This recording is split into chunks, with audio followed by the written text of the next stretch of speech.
bugün verilişimizdə zamanın sınağından keçən, min bir çətinliyə sinə gərən çox önəmlidən, vacibdən, ailə dəyərlərindən danışacağıq.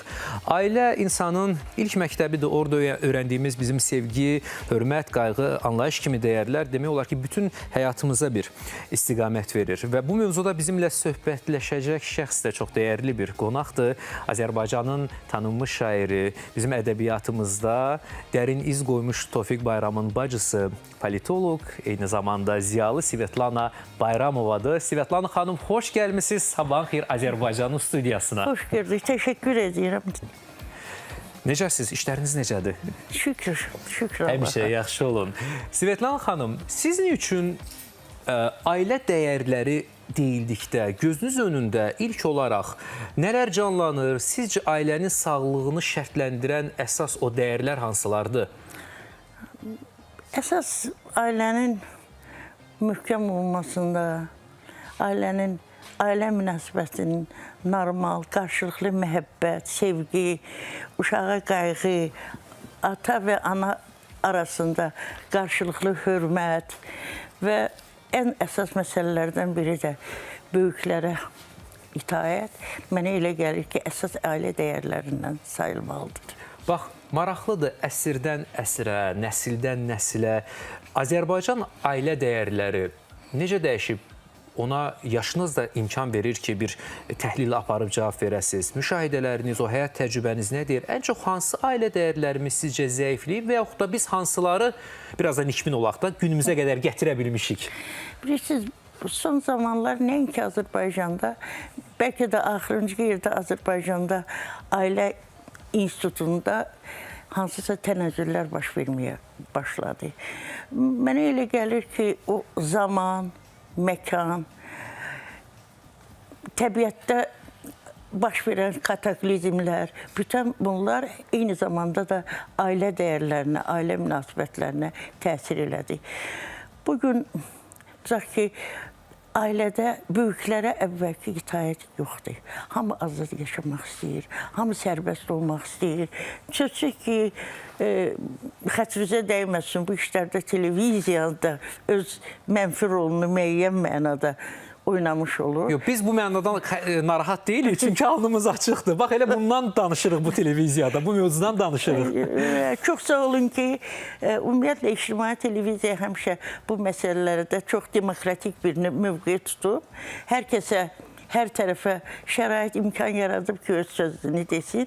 Amma sözsüz ki, televiziyada əvvəlkilərdən fərqli olaraq milli mənəvi dəyərlərə söykənən, ailə dəyərlərini insanlara təbliğ edən, maarifləndirmə mənasında verilişlər nisbətən azalıb. O yerini başqa digər məsələlər tutub. Bu da dünyada gedən proseslərdir. Yəni, bunlardan kənarda dura bilməzsiniz. Siz də bir televiziya olaraq şübhəsiz ki, zaman keçdikdə mənə elə gəlir ki, bilirsiniz, müəyyən müddət keçdikcə insan öz keçmişinə qarşı bir nostalji hiss edir. Bugünkü gənclik bəlkə də böyüklərin o keçmiş zamandan bağlı söhbətlərinə daha böyük maraqla qulaq asırlar. Bugün dünən o qədər də fikir vermədiyimiz müəyyən məsələlər var ki, biz üçün daha böyük önəm təşkil edir. Bu mənada mənə elə gəlir ki, cəmiyyət silkələnib, müəyyən stereotiplər var ki, onlardan azad olacaq və tamamilə başqa istiqamətdə inkişaf edir. Çünki biz öz şuuraltı hisslərimizlə bir daha əmin oluruq ki, bizim o əsrlər boyu bütün sınaqlardan keçmiş milli mənəvi dəyərlərimizə münasibəti dəyişməliyik, onları yaşatmalıyıq. Bizim özəyimiz sağlam daxı, dərindəki özəyimiz, kökümüz sağlamdır. Bəli, tamamilə doğrudur. Bəli, Azərbaycan ümumiyyətlə hər mənada zəngin ölkədir. Bizim mənəviyyatımız da zəngin olub həmişə, bizim təbiətimiz də zəngin olub həmişə, bizim insanlarımız da daha sağlam olub, həmişə. Bütün bunlar yəqin ki, müəyyən müddətdən sonra Yenə gəlib öz- aparıcı qüvvəyə, cəmiyyətin aparıcı qüvvəsinə çevrilir. Təsadüfi deyil ki, ədəbiyyat bu işdə özünün mühüm rolunu oynayır. Bizim hamımız, mən öz işıqlarımı nəzərdə tuturam, tərbiyə olunmuşuq ədəbi nümunələrlə. Məsələn, müəyyən bir dövr var idi, tutaq ki, Ovod əsərini Voynich yazmışdı. Ayda, xarici ədəbiyyatdan ilk oxuduğum kitabın adını çəkdiniz və o kitabı oxuyanda onun o sonundakı güllələnmə səhnəsi var. Atəş əmrini açırlar, əskərlərə atəş açmır, əmr verilir və o əsəbləşib necə onun son səhifələrini cırmışdımsa, Svetlana xanım, məni belə o nostalji dediniz, bayaq çox nostalji hisslərə qərq elətdiniz. Bəli, Voynich əsərinin məsələn qəhrəmanı Ovod bizim hər birimizin qəhrəmanı idi. Xüsusilə oğlanlar onun kimi cömərd, cəsur, məhəbbətə sadiq olmaq istəyirdilər. Və yaxud tutaq ki, bizim digər özümüzün milli ədiblərimizin, milli şairlərimizin, yaşçılarımızın yaratdığı güclü qadın obrazları olub. Biz onlara bənzəmək istəmişik, biz onlar kimi olmaq istəmişik və bütün bu proseslər insanın tərbiyələnməsində, maariflənməsində, özünə qayıtmasında mənə elə gəlir ki, bundan sonra da biz ədəbiyyatı nə qədər çox sevəriksə, ədəbiyyatı nə qədər çox oxuyarıqsa, o qədər də təkmilləşərik. Bəlkə də son illərin əsas bəlalarından biri də odur ki, biz ədəbiyyatdan ayrı düşmüşük. Amma hələ biraz bu son illər sanki bir yaxşıya doğru bir belə istiqamətlənmə var. Bəli. Mən belə hesab edirəm ki, insanlarda bugün ruhi dirçəliş baş verir. Ruhi dirçəlik, insan, məsələn, bugün avtobusda, metroda dayanacaqda biz əlində kitablarla dayanan, oturan biz gəncləri görürük. Bəli. Məsələ burasındadır ki, insan belədir də, insan gördüyünü təkrar eləmək istəyir. Ona görə müsbət nümunələrinin sayı artmalıdır. Televiziyada burada öz sözünü deməlidir. İnsanlara müsbət insanları, vətənpərvərləri, cəsurları nümunə kimi göstərməlidir, onları təbliğ eləməlidir. Svetlana xanım, az əvvəl söhbəti həm də təbii bir axarla ədəbiyyata gətirdi. Sizi təqdim eləyəndə də böyük bir fəxrlə söylədim. Çox ziyalı bir nəslin, gözəl bir ailənin nümayəndəsiniz. Gəlin öncə bu suala cavab verin, sonra tam olaraq gələcəyəm. O bizim həm də xalqımızın şairi ilə bağlı bir-iki, onun bir ailə portreti ilə bağlı da bir-iki sual sizdən cavabını alacağam. Maraqlıdır ki, bax, sizin ailənin təməl tərbiyə metodları nələr idi? Məsələn, ki sizə ötürülmüşdü və siz də bugün öz balalarınıza, nəvələrinizə o konkret olaraq o tərbiyə edici məqamları ötürürsünüz, bir əmanət kimi onlara verirsiniz. Bilirsiniz, mən bir şey qeyd etmək istəyirəm ki, ümumiyyətlə insanın tərbiyəsində, formalaşmasında çox mühüm rol oynayır ana. Bizim ailədə anamız təxminən 5-6 yaşında öz atasının qucağında Xorasanı ziyarət eləmişdi. Və bunun da əsas səbəbi oymuş ki, atasını yola salmağa mənim anam gəlmir.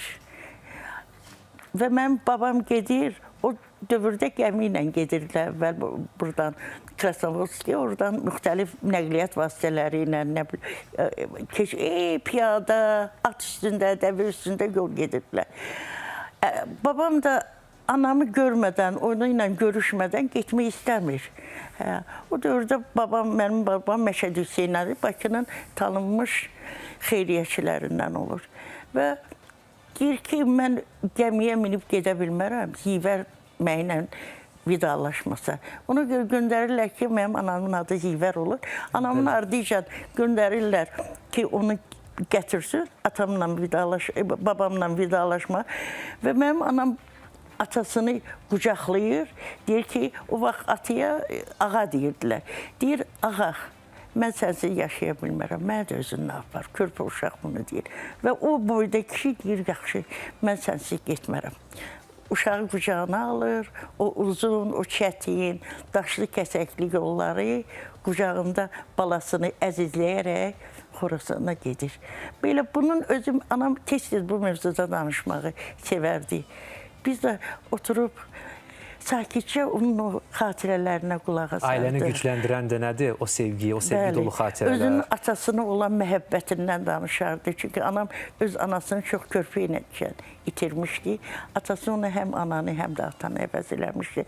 Bax, bu kimi nümunələr mənə elə gəlir ki, bizim ailəmizin təməldaşlarından oldu. Mənim atam da çox, bilirsiniz, övladsevər bir insan idi. Biz ailədə 9 uşaq idik. Amma atam bizim hər birimizi eyni dərəcədə əzizləyərdi, oxşayardı. Tofiq müəllim neçənci idi Svetlana xanım? 34-cü il. Yox, neçənci övladı idi? Birinci övlad olub. Ən böyüyü Tofiq müəllim olub. Böyüyümüz Tofiq olub. Və həmişə anam rəhmətlik danışardı ki, deyir, biz hər övlad, qız övladı dünyaya gələndə atası o qədər sevinərdi ki, baxmayaraq ki, o dövrdə də, elə indinin özündə də qıza münasibət hələ də düzgün formalaşmıyor. Amma mənim babam qız övladlarını həmişə əzizləyib ki, qız övladı həmişə deyirdi ki, o vaxtlar belə bir söz var idi, qız övladı kəsikdir. Bax, ona görə də, yəni biz o mühitdə böyümüşük. Nə gözəl. Və o nümunə dediniz, nümunə, Tofiq müəllim isə qardaşınız, indi gəlin onu da bir daha anaq. Onu indi anaq demirəm, onsuz da nə qədər ki şeirləri səslənir, oxunur, həmişə anılır. O da sizin ailənin çox mühüm bir parçasıydı. Çox mühüm bir qala divarı idi, həmçinin bizim ədəbiyyatımızın. Onu çoxu bir şair kimi tanıyıb sevirdi. Amma 3 oğul atası Tofiq müəllim ailədə necə biri idi, onun ailəyə, valideynləri münasibəti necə idi, onun evdəki portretini də istəyirik çizəsiz. Yeri gəlmişkən, əziz dostlar, ayın 19-u bu böyük ədəbiyyat simasının nəhənginin anım günü idi. 90 illiyi idi yeri gəlmişkən bu il. Həmin vaxt tədbirdən də bir ailə tədbiri idi, görüntüləri də sizə təqdim edirik. Bu görüntülərin həm fonunda bir də gəlin Tofiq müəllimin də bir portretini bacısının dilindən eşidək. Bilirsiniz, Tofiq həddindən artıq səmimi adam idi. Çox içdə adam idi. Və o bacılarına, qardaşlarına münasibətdə həmişə özünü böyük kimi aparmağı bacarırdı. Adicə Tofiqin ən gözəl portretini yaratmaqda mən acizəm, çünki onun poeziyasında o özü öz portretini o qədər gözəl yaradıb ki, onun şeirləri ilə anıya, bacıya, övlada münasibətləri elə Tofiq tərəfindən, münasibətlərin Tofiq tərəfindən necə olduğunu bilmək üçün onun poeziyasına müraciət eləmək kifayətdir. Hətta mənə uşaq olanda mənə bir şeir yazmışdı. Aha, dayanın, mən yerimi rahatlayıram. Əzbər bilirsiniz? Bir-iki misranı bilir. Ev yoxdur. Nəfəsindən süd qoxusu gələn bacım. Mənim azad ölkəm, bizim azad ölkəmizdə azad, xoşbəxt olan bacım. Belə bir, mən o vaxt çox balaca olmuşam. O şeiri mənə yazmışdı. Bu kitabda, Tofiqin sonuncu kitabında həmin şeir də var. Və yaxud mənim böyük bacım ailəmizin ilk qız övladı. Ailə quranda... Elmira xanım. Elmira xanım, bəli. O vağzalı çalınır anamalı. Bəli. Duvağa bürünüb yola düşürsən, qonşular telinə çiçək bağlayır. Ay bacım, sən haldan hala düşürsən, vağzalı çalınır, anam ağlayır. Bəli. Orada nə qədər səmimi hisslər var. Orada bir qardaşın, bir qeyrətli bir qardaşın eyni zamanda bacısının qeyrətini nə qədər yüksək tutduğunu göstərən misralar da var. Sonu da nə gözəl dua ilə bitirir. Deyir, dünyada hər ana öz anam kimi bircə toy günündə ağlayaydı kaş. Hətta orada belə bir misra var. Gedirsən üzü ağ, məğrur, vüqarlı. Yəni, bunların hamısı ona işarədir ki, o öz başına arxayındır, onun məğrur, vüqarlı olduğuna bir qardaş cavabdehliyi. Bir qardaş cavabdehliyi var. Sonra Üç oğul balama onun məşhur şeirlərindən biridir. Oğullarına elə gözəl şeirlər var. Bəli. Və yaxud onun kiçik oğlu Cahangir əskər gedəndə Tofiq xəstəxanada idi. Onu yola salmaq imkanına malik değildi. Ama onun o əskər getməklə bağlı hisslərini o kadar güzel tərənnüm edib şeirində. Ay əskər anası, gözlərin aydın. Yani onun gelmeyini gözləyir ki, o gün olsun ki, onun həyat yoldaşına, uşağın anasına göz aydınlığına gəlsinlər. Bəli. Bütün bunlar Tofiqin poeziyası, anaya məhəbbət. Bunlar ailəyə, Xarakterində vəfalı bir misrası var onun. Vəfalı kişilər evə tələsir. evə qaydırıq şeiri. Evə tələsir. İlk görüş yerinə tələsənlər.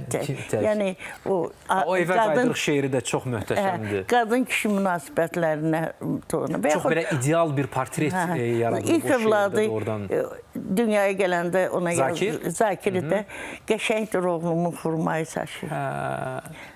Qaşları qaradır. Gözləri qonur. Amma Tofiq çox abırlı adam idi. Atamızın yanında o ömründə uşaqlarını qucağına almadı. Hətta bizim həyatımızda belə bir hadisə olmuşdu. Qonşuluqda əmmimiz gil yaşayırdı və bizim evdən, həyətdən əmmimiz gilə getmək üçün bir hovuzumuz var idi.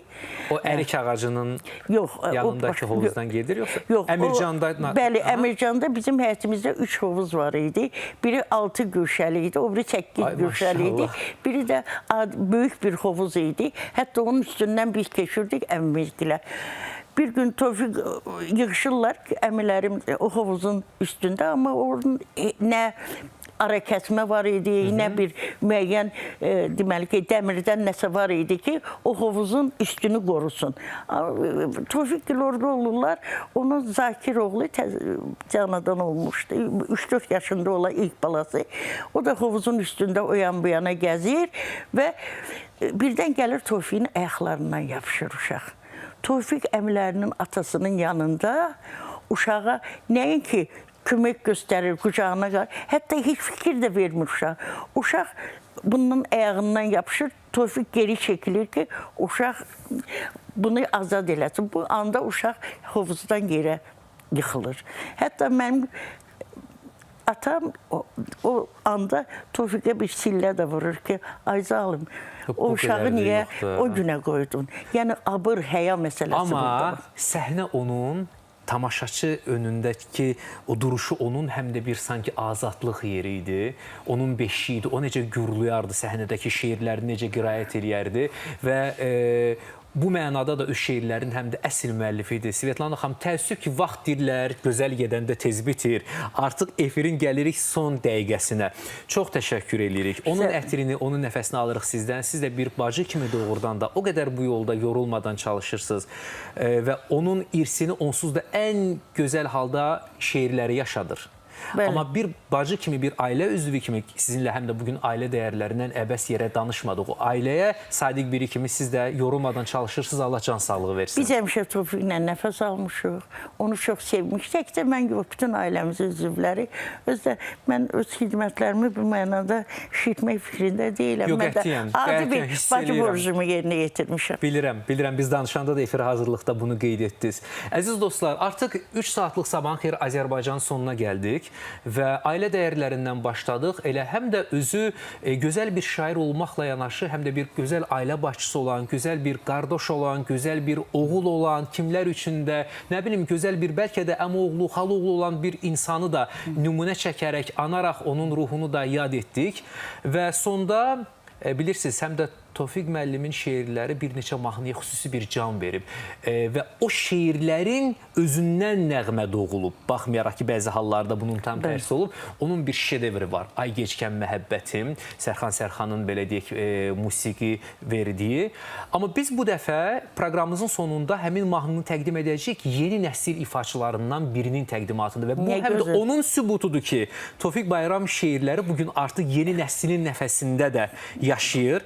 Demək, Səs Azərbaycan layihəsi var, ictimai televiziyada yayımlanır. Görmədən seçimlər mərhələsində Nofər Aslanov bu mahnını oxumuşdu. Sizə təşəkkür edirik Svetlana xanım, Tofiq Bayramın bacısı. Bizim qonağımız idi, gözəl politoloqumuz, ziyalımız və efirimizi də Səs layihəsindən elə Tofiq Bayram sözlərinə yazılan bir gözəl mahnı ilə tamamlayırıq. Sağ olun. Mən də öz növbəmdə ictimai televiziyaya təşəkkür edirəm. Yəni, bizə dəyər verdiniz.